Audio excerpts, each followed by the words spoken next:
Hey everyone, welcome back to Real Tea TV. Make sure you hit that like button and subscribe to my channel for more notifications.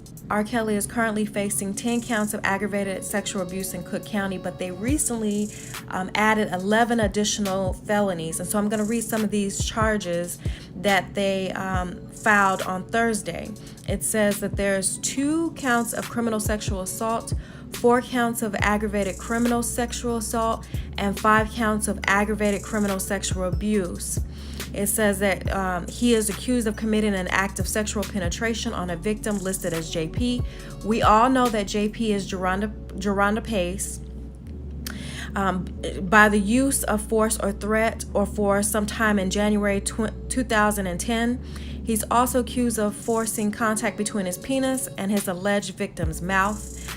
It also states that JP was under the age of 18 at the time of the offense, and 3 of Kelly's sex abuse charges are listed as related to alleged victims between the ages of 13 and 16. Kelly will be reported back in court. They have him currently out on a $1 million bond, but he's due back in court on Thursday to basically be arraigned on these new charges. So according to TMZ, it looks like one of R. Kelly's ex-employees has already testified in front of a federal grand jury that there are more child sex tapes and claims that the feds have them in their possession. It states a former employee of R. Kelly told a grand jury the singer regularly recorded tapes of his sexual encounters with underage girls and kept them as trophies, and they're now believed to be in the hands of the feds. Sources directly connected to the case tell TMZ the ex-employee testified in front of a federal grand jury in the Northern District of Illinois Thursday and claims to have been in possession of multiple tapes in which the singer engages in sex acts with minors.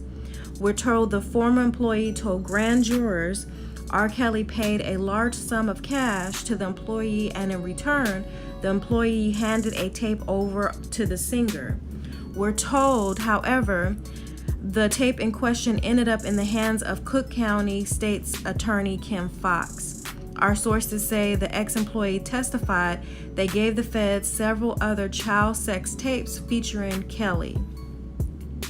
We're told the former employee said R. Kelly's crew knew full well that Kelly had a penchant for having sex with underage girls, but rather than blow the whistle on him, they actually helped the singer procure young girls. This isn't looking good for R. Kelly. All these new charges being filed in relation to Jerhonda Pace. And according to R. Kelly's attorney, Steve Greenberg, he's stating that these charges are from years ago and it falls within the lines of double jeopardy. I would really be surprised if he had anybody left in his corner. After the news broke, everybody in his inner circle pretty much left. Nobody wanted to be tied to this case. You have the Savages, Tim and Jonjolyn, whose daughter is Joycelyn. They're basically saying that R. Kelly is holding their daughter against her will. And they basically used R. Kelly's ties in the beginning to try to get close to a record label to try to help their daughter's singing career. Here, so stuck now I'm in my zone, ain't thinking clear. Let them know what I'm sipping on. That mimosa, that mimosa, that mimosa. I get the feeling in my system that I'm know when I'm sipping on that mimosa. So stuck now I'm in my zone, ain't thinking clear.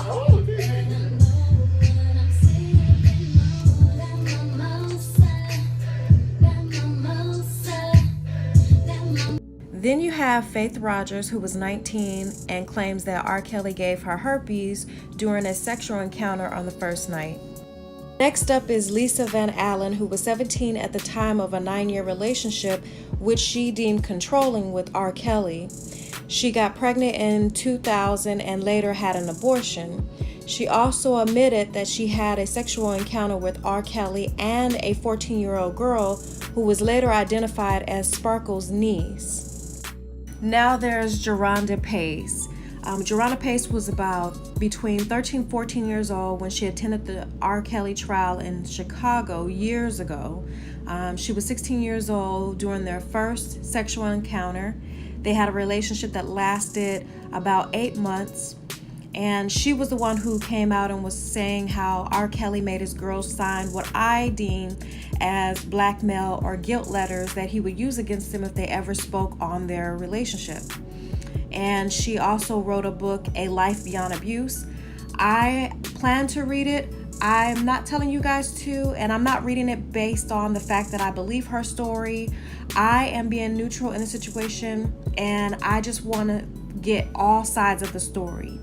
So I want to include this video that she did with Tasha K, where she detailed his gay lovers and sexual encounters that R. Kelly allegedly had. A Grammy Award winning R. Kelly likes a dildo in his ass. Now, did you put a dildo in his ass? I did. You did. At 16 years old, you put a dildo in this grown man's ass. Yes, at 16 years old, I put a dildo in R. Kelly's ass. Okay, now you got to tell me about at least one experience or how this even transpired. How did it even get you to put the dildo in his ass? Can you please just tell me about one experience? Just one. Okay, one of the experiences I had with Rob, we was in this room called Music One. And he came in and he seemed like he was in a rush. He was like, I really need you to do something real quick. And I'm like, okay, what do you need? And he said, here. And I looked, I was like, what do you want me to do with it? So I'm thinking he wanted me to use it on me. I'm like, I'm not broken in. I haven't experienced this side yet. That's what I was thinking in my head. But of course, I was just... Because you thought he wanted you to put it in your ass. Yes, I thought he wanted me to do some stuff to myself. And I was like, I'm not ready. But when he laid down, he pulled his pants down and he laid down. He was like, just put it in. I looked, I said, put it in where? And he told me, he's like, get on your knees and crawl to me. So I got down. Get on your knees and do what? Hold on, because you're talking real fast. Slow down. Get on your knees and do what? He said, get on your knees and crawl to me. So I got down on my knees and I crawled over to Rob. And he said, okay, now put it in. I said, put it in where? Because I still have my clothes on. So I'm fully clothed here. And his pants were down at his ankles. He had them up on the couch. And he's like, just put it in. And so I was like, oh, okay. And I said, are you sure? And this was like a regular, like a rubbery type of feeling dildo. There was no lubrication, like no lube at all. It was a big, it was a big average sized dildo, like a penis size. It wasn't like a butt plug. Very specific. It was an actual dildo. It was black. It was an all black dildo, and it was 9 inches long. Because he was very specific on how he liked his dildo. Wait a minute. So he took 9 inches. Okay, keep going. Keep going. He took 9 inches. I put the dildo up, and it just slid right in. So that's all I'm going to include in this video. But if you want to see the entire interview, you can go to Tasha K's page. Her channel is Unwind with Tasha K, and you can watch the entire interview. There is a lot of detailed information that Jorana Pace put in there. So if you're interested, that's where you can go to find it. Last but not least, we have the Clarys. They are the parents to Azriel Clary. They signed consent for Azriel to go to Chicago and work on her music with R. Kelly while on his tour, and she was supposed to have been chaperoned by a woman who was supposed to have worked for the label, but at some point Azriel never returned home. For months on end, I've had my doubts, denying everything. I wish this would be over now, but I know I still need you here. You say I'm crazy, 'cause you don't think I know what you've done. But when you call me baby, I know I'm not the only one. As expected, a lot of these parents received backlash for how they handled the situation between R. Kelly and their underage minor.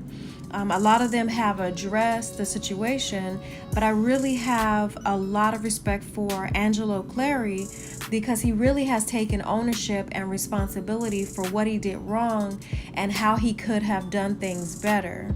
R. Kelly has been labeled the king of R&B within our community. So naturally, this case has garnered a lot of conversations within the Black community, and people have picked a side. You're either on R. Kelly's side or you're either on the side of the victims. So naturally, you have people that are angry, they're upset, they're hurt, and they want something to be done about this case. There's so many pedophiles within the industry, and so many people have came out and talked about this. So this is not the first time that this topic has been had, and it certainly won't be the last. We currently have this issue in our community, and we need to deal with it. You don't look at another community to see how they deal with their own. You have to get rid of the disease within your own community first before you can look and point fingers at somebody else's. I'm not saying that the stories or the accusations that have came out are true, because that's why one is allowed or should be allowed to have a trial and be judged by their jury and their peers before one is labeled guilty. But what I will say is that there was something fishy about the situation, especially his relationship with Aaliyah. I'm not going to go into detail on it, but he has put himself in certain situations that as an adult, you don't put yourself in that situation with a child. Okay, so here's the question. Does R. Kelly have a sex fetish for young girls? Or is he a pedophile? Those of us who don't know him can only speculate, but what does those in his close circle or those who worked with him, what do they have to say about him? He was paying $50,000 every other month to me, and then he ended up having to, had whatever, and he ended up paying $5,000 a month. So yeah, I have so much proof. There is a real case, and yes, Robert really does know me, and yes, I did sue him, and there was a settlement, and yes, he was paying me.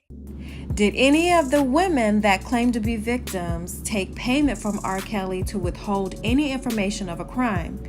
Did he buy their silence? If so, should they be held accountable for any information they helped to cover up or to withhold? If you haven't already, read a book titled Sex Me, Confessions of Daddy's Little Freak by Daddy's Girl. You can Google this book and you can read it online. I read it online in its entirety. There is a lot of information in this book. It doesn't say who the actual author of this book is, but once you read it, you'll be horrified with what's in it. And I think it's important to note the spike in missing girls, the human trafficking, the sex rings happening all within the city of Chicago, spanning back as far as a decade. And the speculation that the feds have been looking into whether or not R. Kelly had any ties to that. Tonight, an inside look at human trafficking. It's an issue we often associate with immigrants in foreign countries, but it's happening to young girls right here in Chicago. One victim of this crime described her ordeal to NBC5's Marion Brooks. And Dick, we have a warning about this young girl's story. It is very hard to hear and not for all ears. We've changed her name and hidden her face because she's a victim. Mariah colors. It's what she does to forget, to distract. She's 14. My anger is overflowing. I don't feel like myself nowadays. I feel like I'm in a different person's body.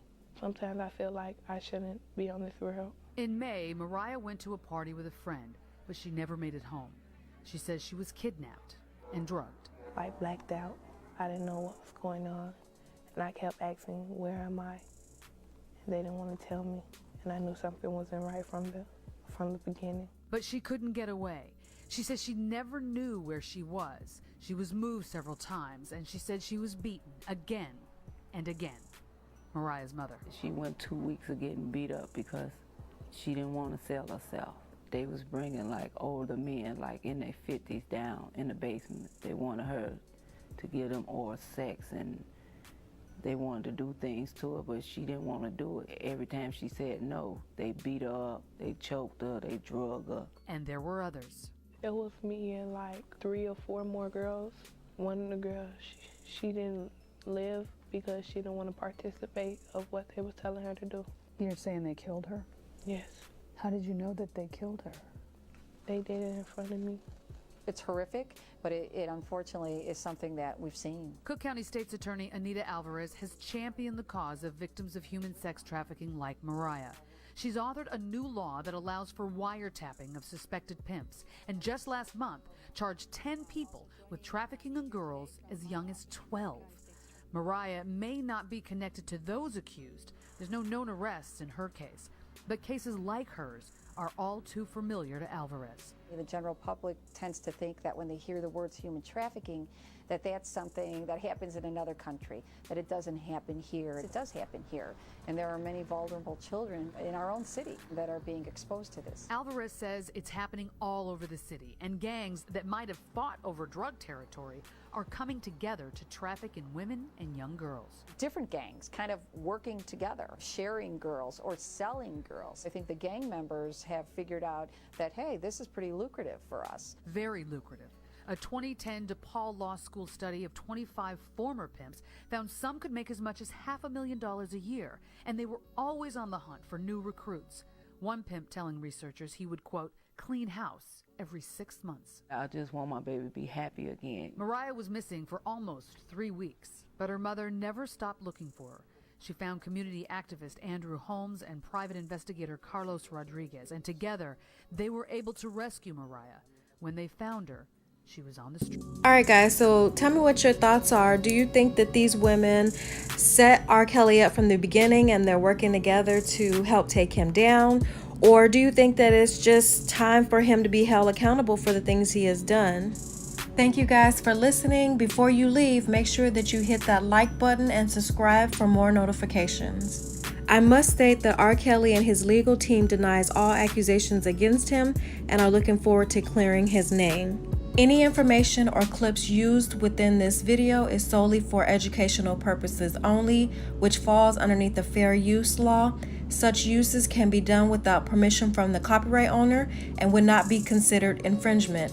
All claims stated are alleged and have not been proven in a court of law and are based on opinions only.